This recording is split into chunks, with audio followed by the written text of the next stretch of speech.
Welcome to part 3 in our three-part series investigating the Sierra Nevada foothills. As the 20th century opened, both gold and granite mining began to fade. Farming and ranching became the principal industries in the Sierra Nevada foothill towns. After World War II, the once sleepy farm towns would give way to rapid urbanization. Farmland would be paved over, replaced with soccer fields, manicured urban dwellings, and strip malls. Streams, which were once rich with salmon and steelhead trout, would now channel urban runoff. Today, for the inquisitive, there are hidden surprises still to be found. Before we start, Leah, do you have any questions? I have lots of questions about our history of our area. Why do other cities have downtowns, but Rockland doesn't?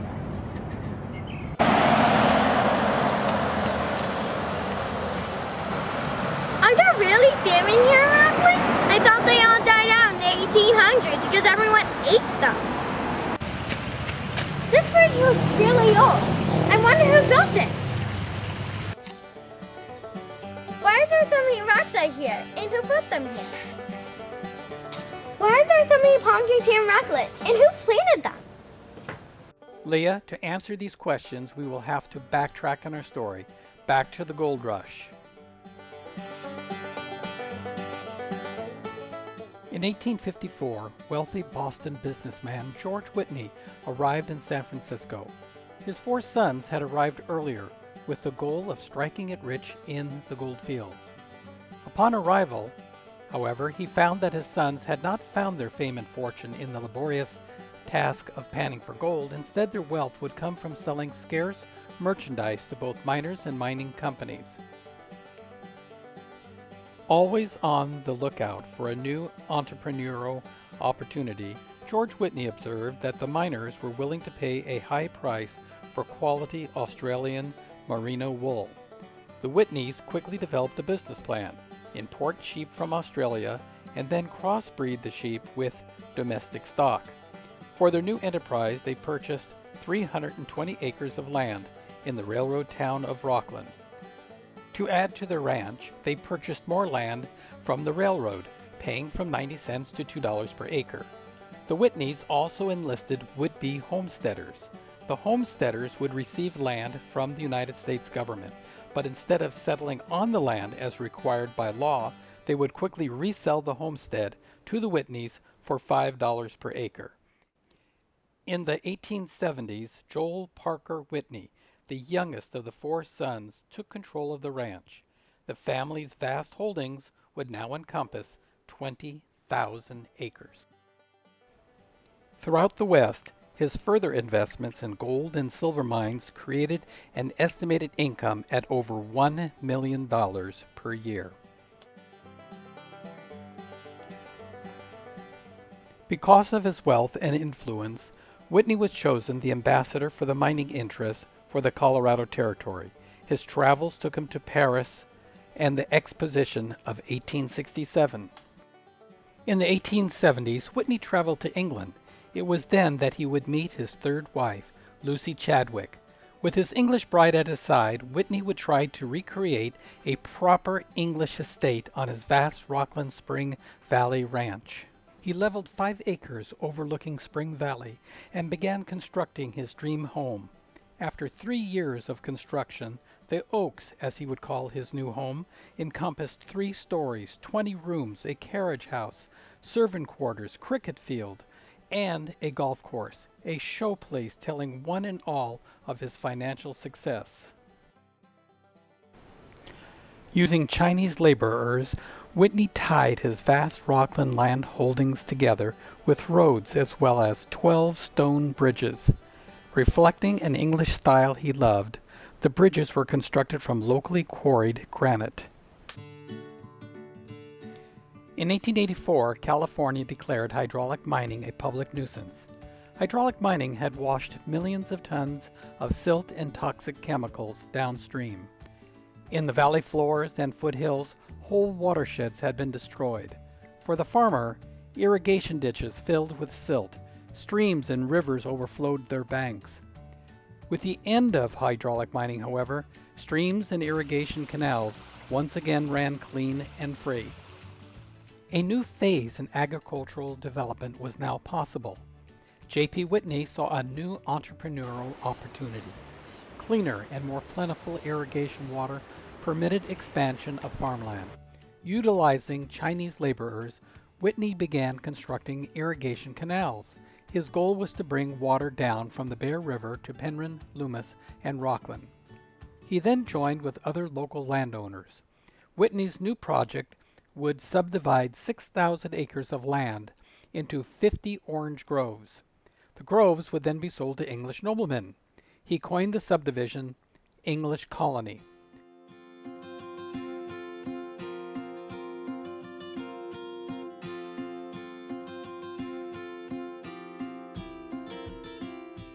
Whitney had experimented planting citrus trees on terraced hillsides. The trees, he found, benefited from the warm, uplifted air currents. You can peek into the past by visiting Rot Hill Winery on Delmar Avenue, just off Sierra College Road. By stepping behind the winery, you can still see remnants of the terraces. During the 19th century, laborers piled fieldstones to help designate property lines. To add class to Citrus Colony and to delineate property lines, Whitney planted 1,000 palm trees. Just across from Rock Hill Winery, the stately palms still grace Delmar Avenue.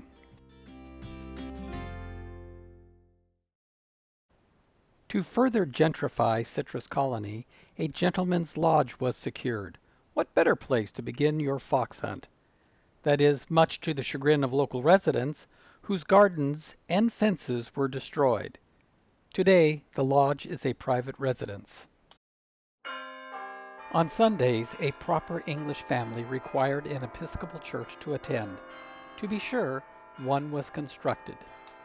Whitney must have thought he had created the perfect business plan. What could go wrong? Reality, however, soon set in. In 1893, an economic panic struck the United States. In 1899, a malaria outbreak struck the development.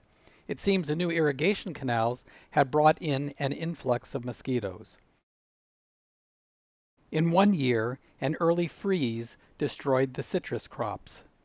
While citrus can thrive in the foothills, but not everywhere, in many locations a shallow topsoil covers an impenetrable granite formation. In other locations, the added irrigation canals created marshlands. Whitney's dreamed Placer County citrus colony began to fade. Many of his English settlers began to flee home.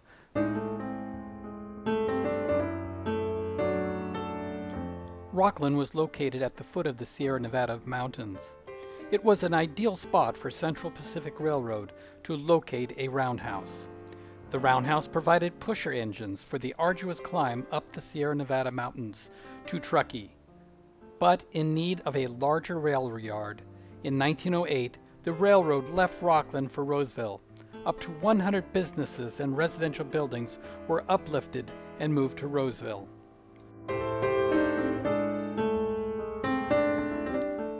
In 1906, a catastrophic earthquake struck San Francisco. San Francisco was in desperate need for building materials.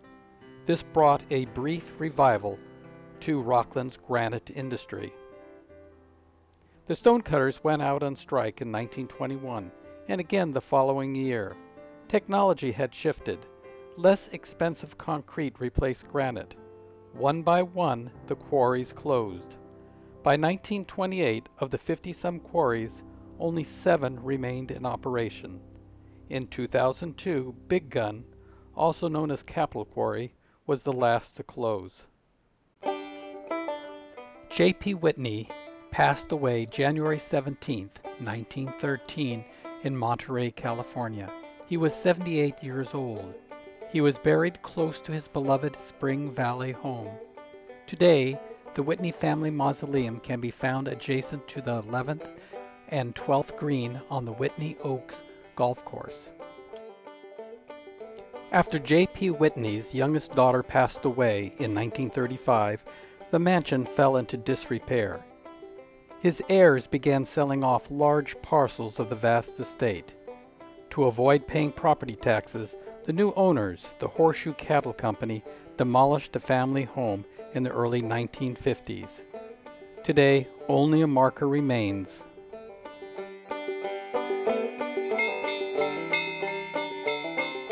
In 1914, boys playing with matches started a conflagration in which the Rockland Volunteer Fire Department could not stop. Except for the few buildings made of granite, almost all of downtown Rockland was destroyed. With the quarries closed and the railroad moved to Roseville, Rockland's once prosperous downtown would never be rebuilt.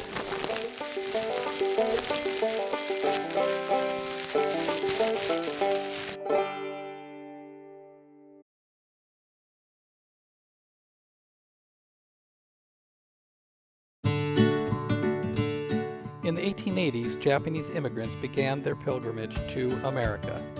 Many made their first stop in Hawaii before moving to the mainland.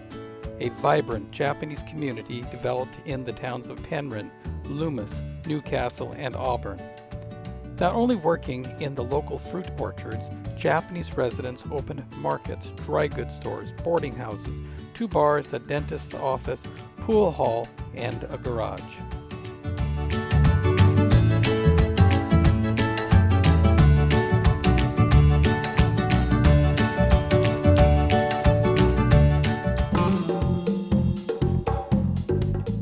The Hawaiian sugar plantations were desperate for workers.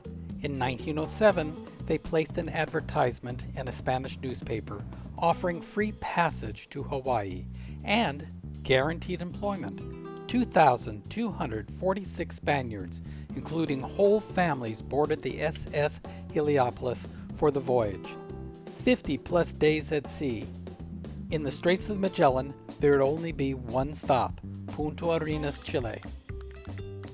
Those who made the arduous journey, men's wages would be set at $20 per month, young men's wages $15 per month, and a woman's wage just $12 per month.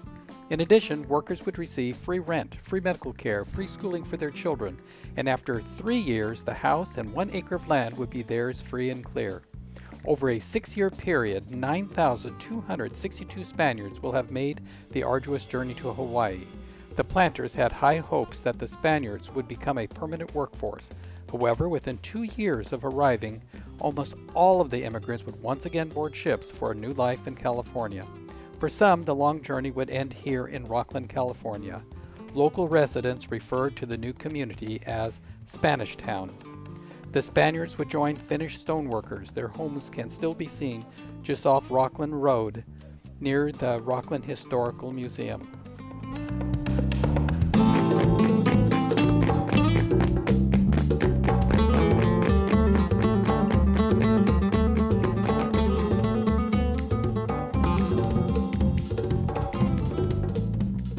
"850 miles off the coast of Portugal are the Azores, 9 volcanic islands, drought, poor soil, and too many mouths to feed.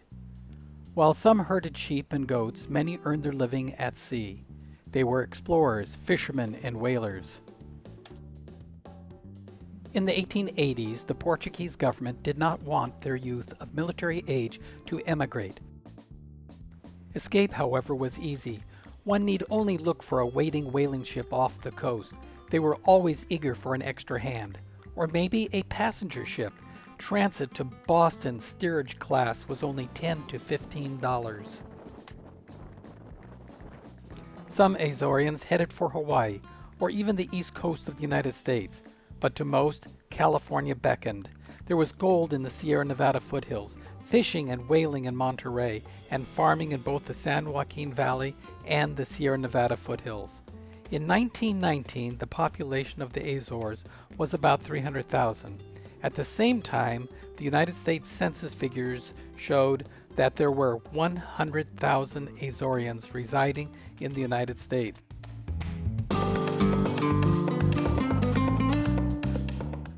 In the late 18th century, Cami Vargas Morales' family immigrated from the Azores to Boston. In Boston, the men earned their living fishing. Tragically, Cammie's great-grandfather was lost at sea. The tragedy left her great-grandmother a widow with 6 children. Cammie tells what happened next. The youngest daughter was my grandmother, who is Rose Carey, and she actually had tuberculosis. And so her mother brought her and the 6 children out to California because she thought the weather would be better for her and the tuberculosis. So they came to Lincoln, and on my grandfather's side, his name was Antonio Vargas, and the daughter that had tuberculosis actually married my grandfather's brother, who was Manuel Vargas, and they came here in 1908, I believe, from the Azores, and they worked at Manuel actually died in the flu epidemic, and so she remarried Manuel's brother, who is my grandfather, Antonio, and they had 2 children, and Antonio purchased 20 acres that is part of our ranch here, and they built a house down along the creek, and had my father, and then my grandmother, Rose Carey, actually from the tuberculosis was put in an institution. She had tuberculosis, but my grandfather came here, and he was a teamster when he came here, and then he also worked at Gladdy McBean in Lincoln, and that's a clay plant that a lot of people around here worked at. And he also had a fruit orchard. The land he purchased was cherry trees, so they had a lot of cherry trees, and they harvested the fruit. And then my father ended up marrying my mother, and they started purchasing more and more land, and they had turkeys at one point, and then they had a dairy, and in the 70s they switched from dairy cows to beef cattle. And The Vargas farm would grow from both leased land and further purchases, reaching 1,000 acres. Over the next 70 years, the success and failure of the Vargas Ranch would parallel the success and failure of other farms. Once again, our story begins in the gold rush. With the discovery of gold, California's population exploded. Imported food was expensive. To supply the needs of the new residents, farming became a major industry. The first Welch gold miners had planted a wide variety of fruit trees. J.P. Whitney developed vineyards as well as his famous citrus colony. In the first decade of the 20th century, the dead and dying citrus trees had to be replaced. Soon, spring brought forth a profusion of colors from plums, peaches, pears, and nut trees. 1906. A joint venture between Union Pacific and Southern Pacific Railroads would help transform the Sierra Nevada Foothills into the fruit basket of America. Pacific Fruit Express, or PFE, made it possible for fresh California fruit to be delivered to the East Coast. At the Roseville Railyard, the largest ice house on the West Coast was constructed. Newcastle became a boomtown, both as a shipping point for its bountiful crops and as a summer tourist destination. In 1923, Central Pacific Railroad shipped 2,547 rail cars of fruit. Events, both near and far, would once again have a negative influence on the economy of Placer County foothills. In 1908, a pear blight began to spread across California's orchards. The only remedy was to pull out the trees and burn them. 1929, the worst economic depression in United States history struck the United States. Demand for fruit and vegetables fell.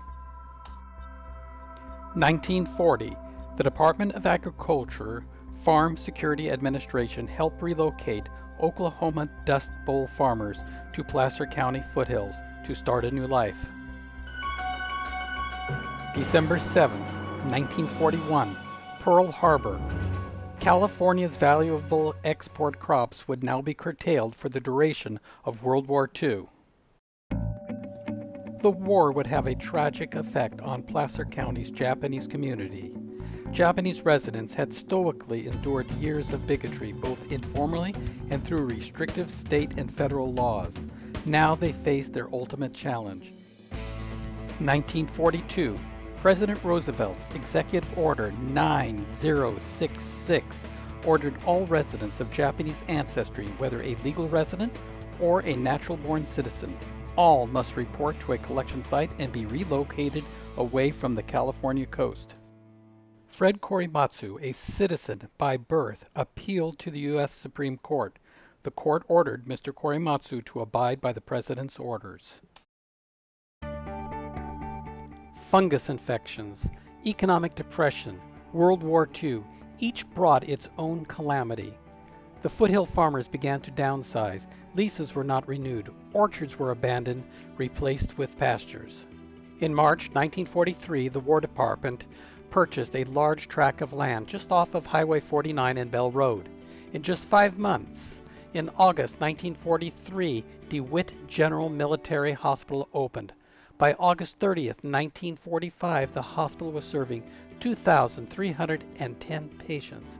But in just 2 years, 1947, the hospital was deemed surplus. Today, the hospital area serves Placer County's government offices.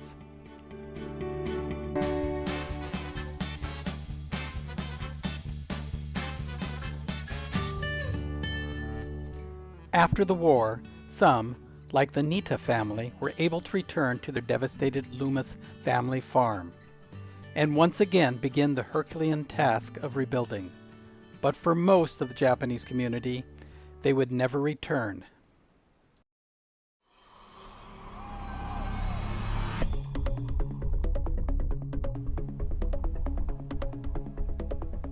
After World War II, the Army Corps of Engineers, the United States Bureau of Reclamation, and the state of California began massive water projects.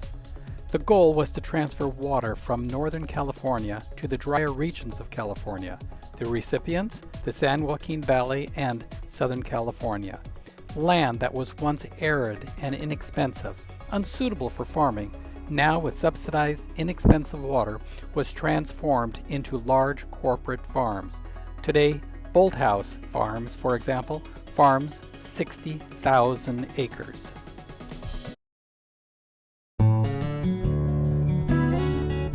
The small family-operated farms of the Sierra Nevada, by economy of scale, would find it very difficult to compete against the corporate farms. A new business model would be needed to survive. A more intimate approach, produce and fruit direct from your local farm to your kitchen or restaurant.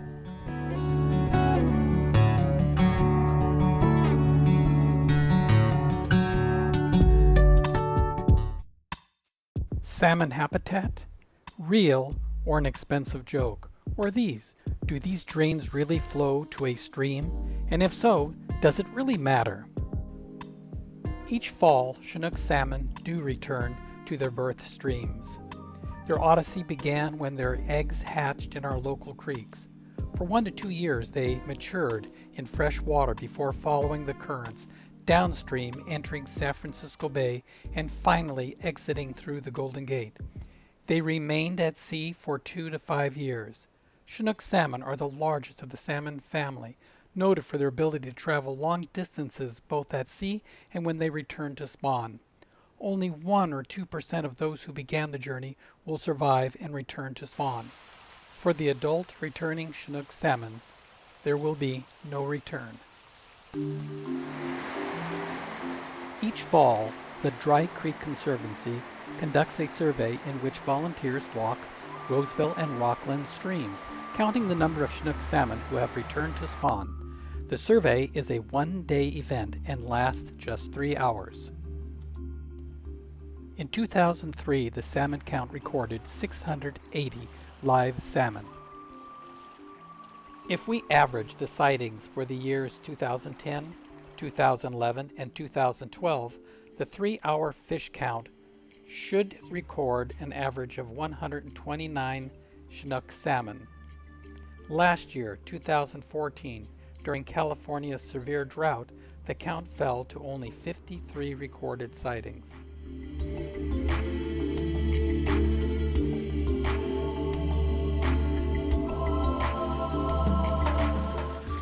As water moves downstream, each storm water discharge contributes more and more contamination. Contamination builds. Creeks empty into streams, streams empty into rivers, rivers into bays, bays flow into the oceans. We play in contaminated water. We consume the fish of our rivers and oceans.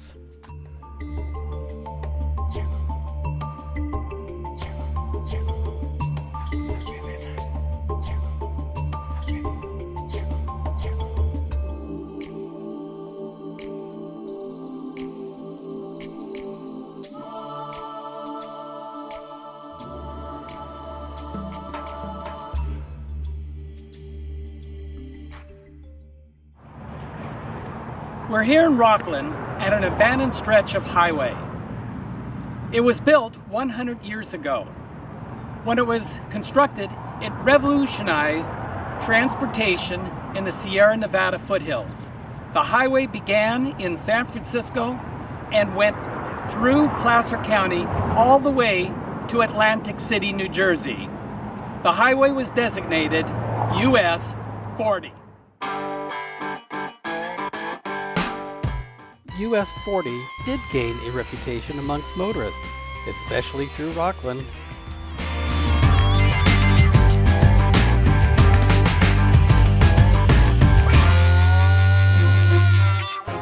In order to handle the influx of Olympic visitors, the 1960 Squaw Valley Winter Games required a new, modern freeway. I-80 Interstate was born, and with the completion of the new freeway, the aged US 40 was retired. The construction of I-80 brought an unintended consequence.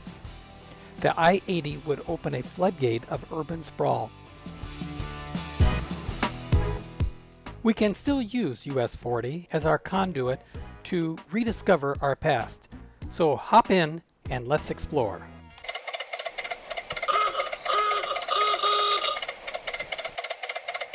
Our tour begins in Rockland, just off US 40, at Johnson Springview Park. The land was once a dairy ranch owned by the Huff family. Now it is a sprawling city park with a unique, not-to-miss site. Park at the corner of 5th Street and Rockland Road. Follow the short gravel trail behind the historic Huff Johnson home. There you will find the Huff Mineral Springs, as well as one of the largest Maidu bedrock mortar sites in the region.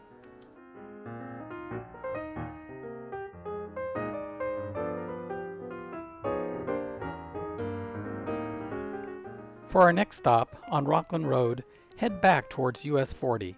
Making a right turn on Front Street, we will visit Rockland's oldest public building, St. Mary's of the Assumption, built in 1883 and served the Catholic community until 1983.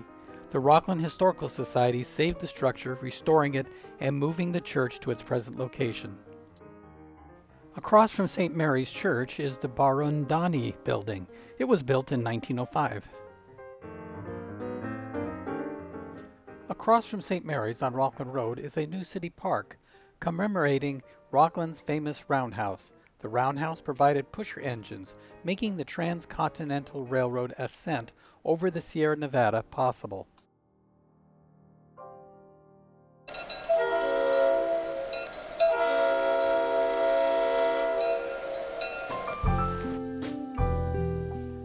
Just across the street from the city offices is the Rockland History Museum. They can advise you on other places to visit. In addition, be sure to view their informative website.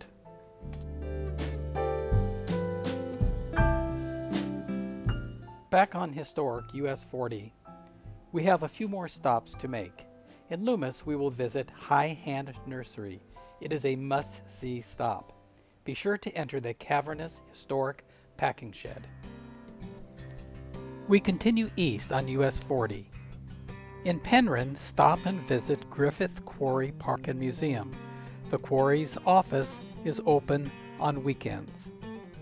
After your visit, heading north, go left on English Colony Road.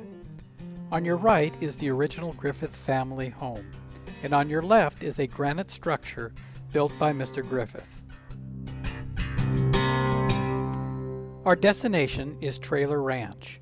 The ranch was once part of Whitney's citrus colony, but the land was unsuitable for citrus. The Trailer family used the land as a cattle ranch and eventually donated the land to Placer County. Today, Trailer Ranch is a bird sanctuary and is administered by the Horseman Association and Audubon Society.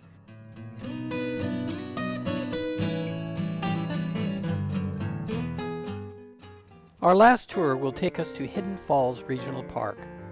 Follow US 40 up to the old PG&E powerhouse. Make a left turn onto Weiss Road. Follow Weiss Road. In a few miles, you will make a right turn onto Mount Vernon Road. Then follow the signs to Hidden Falls Regional Park. A beautiful way to end the day here in Placer County would be visiting Hidden Falls, Placer County Regional Park. Bring a picnic basket and come up and share the beautiful, wonderful countryside.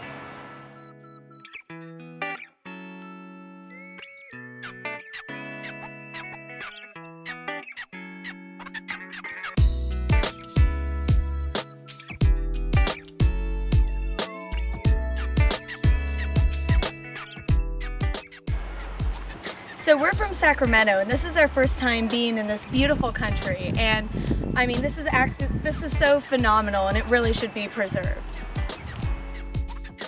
This video was produced by the Dry Creek Conservancy. The goal of the Conservancy is to facilitate watershed conservation, restoration, and education within the American River Basin. Videos on the American River Basin can be found on YouTube/user/MichaelStark1, YouTube/user/Roseville TV, or the drycreekconservancy.org.